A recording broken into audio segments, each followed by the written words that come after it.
Balik tayo mga kabrigada sa ulat ni Brigada Maricar Sargan mula dyan sa Malacanang. Brigada Maricar, ibrigada mo! Brigada Live Report! Mahigpit ang direktiba ni Pangulong Ferdinand Marcos Jr. sa mga otoridad na tiyaking may sapat na ebidensya laban sa mga iniimbestigahang personalidad at opisyal na sangkot sa mga anomalyang flood control project. Ito raw ay para matiyak na wala na silang lusot sa pananagutan. Ayon kay Palace Press Officer Claire Castro, malinaw ang pahayag ng Pangulo na dapat managot kahit sino pa ang nasasangkot.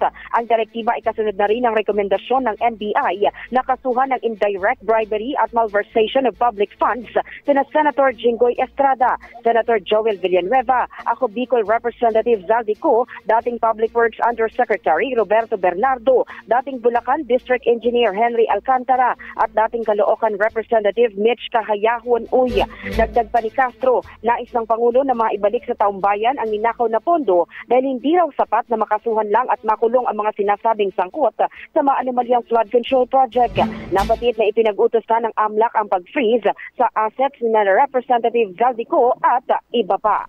In the heart of changing lives, ako si Brigada Maricar Sargan ng 105.1 Brigada News FM Manila, The Music and News Authority.